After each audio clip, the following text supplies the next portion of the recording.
अस्सलाम वालेकुम। कैसे हैं आप सब? उम्मीद है कि आप सब खैरियत से होंगे और आपकी खैरियत नेक मतलूब चाहती हूँ। मैं भी आपकी दुआओं से बिल्कुल ठीक ठाक हूँ। तो आज हम मौलाना अल्ताफ़ हुसैन हाली के बारे में जानेंगे और हम जानेंगे कि उन्होंने जो अपनी तहरीरें की हैं उनकी तहरीरों की ख़ासियत क्या थी और उनका कलाम कैसा था और वो कब पैदा हुए और उनकी वफ़ात कब हुई। तो चलिए आइए शुरू करते हैं। मौलाना अल्ताफ़ हुसैन हाली आसमान अदब पर कई माहों अंजुम तुलू हुए, जिनकी शोला बयानियाँ काबिल ज़िक्र और काबिल तारीफ़ हैं। उर्दू के अनासिर खमसा में से एक मौलाना अल्ताफ़ हुसैन हाली हैं, जिन्होंने दबिस्तान सर सैयद का गहरा असर कबूल किया। मौलाना अल्ताफ़ हुसैन हाली कौमी शायरी के बानी, जदीद नज़म निगारी के तख्लीक़कार, तनक़ीद निगारी के इमाम, इंशा परदाजी के माहिर, उर्दू अदब में मकसद के कायल होने के साथ साथ सवानह निगारी के भी बानी थे।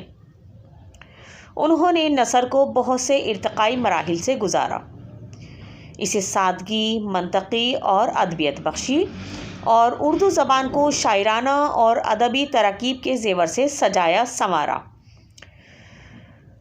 दरमियाना रवि और एतदाल पसंदी के कायल थे।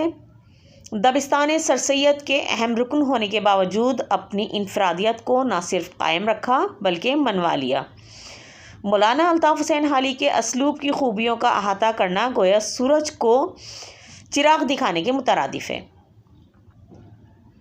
और आपको ये बताते चलें कि मौलाना अल्ताफ़ हुसैन हाली जो हैं वो 1837 को पैदा हुए थे और 1914 में आप अपने खालिक़ हकीकी से जा मिले थे।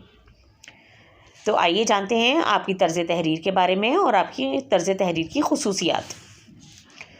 बहैसियत नक़ाद, उर्दू अदब में हाली तनक़ीद निगारी के इमाम समझे जाते हैं।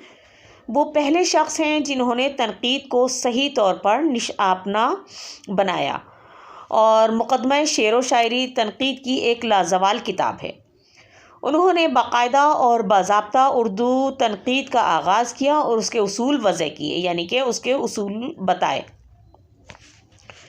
बहैसियत सवानह निगार, हाली कलम पर मुकम्मल अबूर रखते हैं। तख्लीक़ी जस्तुजू का दरिया जो है वो इनके अंदर मौजज़न दिखाई देता है, यानी कि बहता हुआ दिखाई देता है। उर्दू अदब में निस्फ़ सदी से सवानह अदब जो है वो मंज़र आम पर आ रहा है और आज भी हाली जो है वो सबसे ज़्यादा बुलंदी पर और बुलंद कुर्सी पर जलवा अफरोज़ हैं।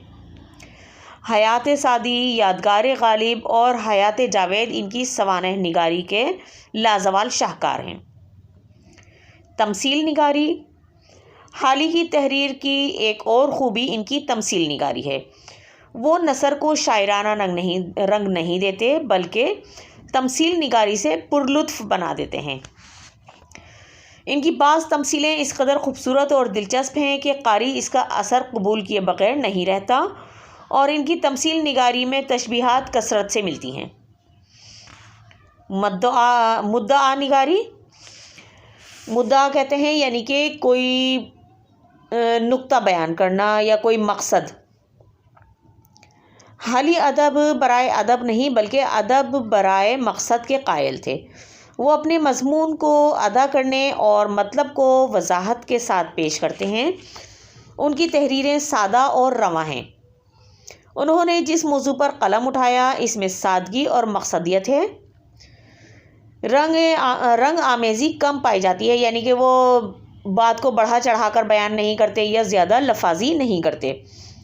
इनके यहाँ इबारत आराई और लफाजी नहीं है। मकाला निगारी, हाली की तहरीरों की एक खूबी इनकी मकाला निगारी है। हाली क्योंकि दबिस्तान सर सैयद से वाबस्ता थे, सर सैयद का मिशन ही इनका मिशन था। इनकी तहरीरों का मकसद जदीद नज़रिए की तर्जुमानी था। वो सीधे सादे अंदाज में मुश्किल से मुश्किल और पेचीदा ख़यालात का आसानी से इजहार करते थे। सादगी और सलासत, हाली की तहरीरों में सादगी और सलासत नुमाया है। वो किसी भी हाल में अदबी दामन को हाथ से नहीं जाने देते थे या हाथ से नहीं छोड़ते थे। خلوص اور سچائی. حالی کی تحریریں سچائی اور خلوص کی منہ بولتی تصویر ہیں اور ان میں بلا کی تاثیر ہے، یعنی کہ بہت زیادہ اثر ہے. ترغیبی انداز. حالی کا طرز تحریر سر سید سے متاثر ہے. ان کے انداز میں سر سید کا ساتھ تلقین کرنے کا انداز ہے، یعنی کہ نصیحت کرنے کا انداز ہے یا کوئی بات سمجھانے کا انداز ہے. اس انداز تحریر سے مسلمانوں کو بہت زیادہ فائدہ ہوا، کیونکہ اس انداز سے مسلمانوں میں ذمہ داری کا احساس بیدار ہوا اور اسے فروغ ملا. استدلالی انداز. حالی کے افکار میں بھی سر سید کا سا انداز ہے. وہ عقل پسندی کو اہمیت دیتے ہیں. ان کی تحریریں پر اثر اور توانا ہیں. استدلالی انداز ان کے فکروں کو نہ صرف منظم کرتا ہے بلکہ پر تاثیر بھی بناتا ہے.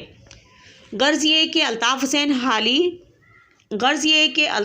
حالی ایک نقاد، سوانح نگار اور نثر نگار تھے. انہوں نے اردو ادب کے سرمایہ میں اضافہ کیا جو کہ ناقابل فراموش ہے. حیات جاوید، یادگار غالب اور مقدمہ شعر و شاعری حالی کے وہ شاہکار ہیں جو رہتی دنیا تک اپنے بلند مقام پر رہیں گے اور ان کا مطالعہ ہمیشہ ذوق و شوق سے کیا جاتا رہے گا. امید ہے کہ آج کی ویڈیو آپ کو پسند آئی ہوگی. ملتے ہیں پھر کسی نیکسٹ ویڈیو میں. تب تک کے لیے چلتے ایک چھوٹی سی اچھی بات کہ ٹیپو سلطان کا قول ہے، آزادی کا ایک لمحہ غلامی کے ہزاروں سال سے بہتر ہے. ملتے ہیں پھر کسی نیکسٹ ویڈیو میں. تب تک کے لیے اپنا اور اپنے پیاروں کا ڈھیر سارا خیال رکھیے گا اور مجھے دیجیے اجازت. اللہ حافظ.